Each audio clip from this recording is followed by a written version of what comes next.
بسم اللہ الرحمن الرحیم۔ السلام علیکم۔ سوال: وہ کون سی زمین ہے جس نے صرف ایک مرتبہ آفتاب کو دیکھا؟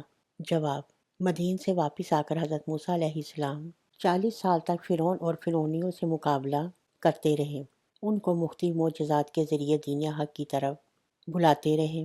جب حضرت موسیٰ فرعون اور فرعونیوں کے ایمان لانے سے مایوس ہو گئے تو خدا کی بارگاہ میں عرض کی، الہی مجھے کوئی ایسا طریقہ تعلیم فرما کہ میں بنی اسرائیل کو فرعونیوں سے نجات دلا سکوں۔ اللہ تعالیٰ نے فرمایا کہ بنی اسرائیل کو ایک جگہ جمع کر لو، پھر وہاں سے راتوں رات کوچ کر جاؤ۔ اگر فرعون تمہارا پیچھا کر گیا تو میں اس کو ہلاک کر دوں گا۔ حضرت موسیٰ نے بنی اسرائیل کے سرداروں کو اس تدبیر سے آگاہ کیا، انہوں نے اپنے تمام قبائل کو اس تدبیر سے آگاہ کر دیا۔ چنانچہ تمام بنی اسرائیل شہر سے باہر ایک میدان میں جمع ہو گئے۔ فرعون نے اس اجتماع کے بارے میں بنی اسرائیل سے پوچھا۔ انہوں نے کہا، عاشورہ حضرت آدم کا یوم پیدائش ہے، برکت والا دن ہے۔ ہم اس شہر سے باہر ایک جگہ جمع ہو کر اس دن عید منانا چاہتے ہیں۔ فرعون نے اجازت دے دی۔ بنی اسرائیل نے فرعونیوں سے قیمتی زیورات اور کپڑے وغیرہ لے لیے اور عید کے بہانے شہر کے باہر خیمہ زن ہو گئے۔ رات کے آخری حصے میں حضرت موسیٰ نے کوچ کا حکم دیا۔ حضرت موسیٰ قافلے کے پیچھے اور حضرت ہارون سب سے آگے چلتے چلتے دریائے کلزم کے کنارے پہنچ گئے۔ دریا خوب موجزن تھا۔ دریا کی طغیانی کو دیکھ کر حیران و پریشان ہو گئے کہ اس دریا کو پار کرنے کے لیے کشتیاں کہاں سے لائیں۔ اس اثنا میں دن بھی کافی چڑھ آیا اور انہوں نے اپنے پیچھے گھوڑوں کے ہنہنانے کی آوازیں سنی، اور یہ فرعون کا مقدمہ الجیش تھا جو بنی اسرائیل کا تعاقب کرتا ہوا آن پہنچا تھا۔ سب حضرت موسیٰ سے کہنے لگے کہ آپ کے وعدے کہاں گئے؟ فرعون ہمارے سر پر آ گیا ہے، آگے دریا موجزن ہے، پیچھے فرعون کا لشکر جرار ہے۔ حضرت موسیٰ نے فرمایا، مایوسی کا شکار نہ ہو جاؤ، پروردگار میرے ساتھ ہے، وہ ضرور اس مشکل میں مدد فرمائے گا۔ اتنے میں حضرت موسیٰ کو وحی آئی کہ دریا میں اپنا عصا مارو۔ آپ نے اپنا عصا دریا پر مارا تو 12 قبیلوں کی تعداد کے مطابق دریا میں 12 راستے پیدا ہو گئے۔ دریا کا پانی دیواروں کی شکل میں کھڑا ہو گیا۔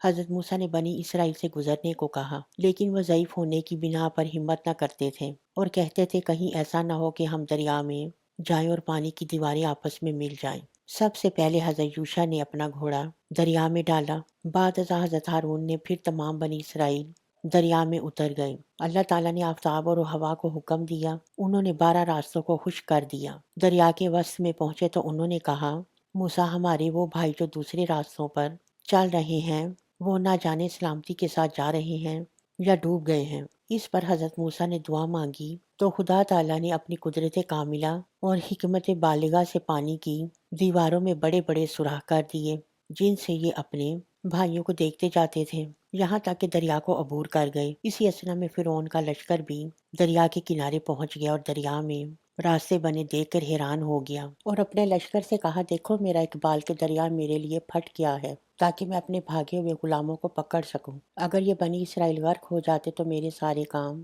معطل ہو کر رہ جاتے، لیکن دل میں خوفزدہ تھا کہ دریا پر اعتماد نہیں کیا جا سکتا، ہو سکتا ہے کہ ہم راستوں میں داخل ہوں تو پانی مل جائے اور ہم غرق ہو جائیں۔ فرعون کے وزیر حامان نے بھی مشورہ دیا کہ دریا کو کشتیوں کے ذریعے پار کیا جائے۔ اسی دوران حضرت جبرائیل علیہ السلام ایک گھوڑی پر سوار فرعون کے گھوڑے کے سامنے نمودار ہوئے۔ جب فرعون کے گھوڑے نے گھوڑی کو دیکھا تو پیچھے ہو لیا، آگے آگے حضرت جبرائیل، اس کے پیچھے فرعون اور بعد ازاں سارے فرعونی دریا میں داخل ہو گئے، کیونکہ سب سے آخر میں حضرت میکائیل گھوڑے پر سوار ہو کر آواز دے رہے تھے کہ اپنے آگے والے ساتھیوں سے مل جاؤ۔ جب سارا فرعون لشکر دریا میں داخل ہو گیا، اللہ تعالیٰ نے پانی کی دیواروں کو ملنے کا حکم دے دیا۔ نتیجہ یہ ہوا کہ فرعون بما اپنے لشکر کے غرق ہو گیا اور بنی اسرائیل دریا کے دوسرے کنارے کھڑے یہ سارا منظر دیکھ رہے تھے۔ اب سوال پیدا ہوتا ہے کہ فرعون اور فرعونیوں پر خدا کا عذاب مصر میں نازل کیوں نہ ہوا اور دریائے کلزم میں کیوں غرق کر دیا گیا؟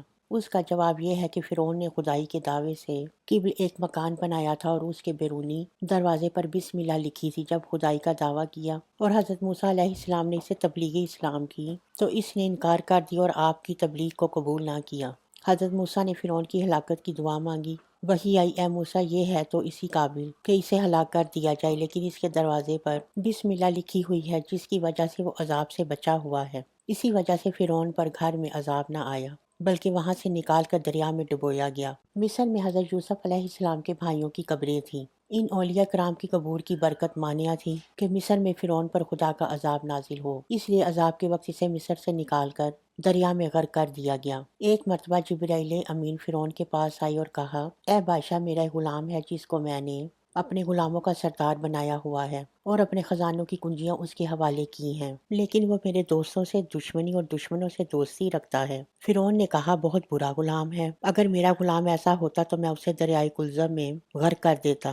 حضرت جبرائیل نے کہا، اے بادشاہ، یہ بات لکھ دو۔ فرعون نے لکھ دیا کہ جو غلام اپنے مالک کی مخالفت کرے، اس کے دوست سے دشمنی اور دشمن سے دوستی کرے، اسے بحر کلزم میں غرق کر دیا جائے۔ جبرائیل امین نے کہا، اے بادشاہ، اس پر مہر بھی کر دو۔ فرعون نے مہر بھی کر دی اور جبرائیل کو وہ مہر شدہ تحریر دے دی۔ جب فرعون کلزم میں غرق ہونے لگا تو جبرائیل نے اسے اس کی تحریر دکھا دی اور کہا کہ یہ خود تیرا فتویٰ ہے، جو غلام مالک کا مخالف ہو اسے دریائے کلزم میں غرق کر دیا جائے۔ تو اپنے مالک حقیقی کا مخالف ہے، لہٰذا تیرے فتوے کے مطابق آج تجھے دریائے کلزم میں غرق کیا جاتا ہے۔ دریائے کلزم میں جو عصائے موسوی کے مارنے سے 12 راستے پیدا ہوئے، ان کی زمین وہ تھی جس نے صرف ایک مرتبہ آفتاب دیکھا۔ بعد ازاں قیامت تک وہ زمین سورج نہ دیکھے گی۔ ہمارے چینل کو سبسکرائب کریں۔ صدقہ جاریہ کی نیت سے ہماری ویڈیو کو لائک اور شیئر کرنا مت بھولیں۔ اللہ حافظ۔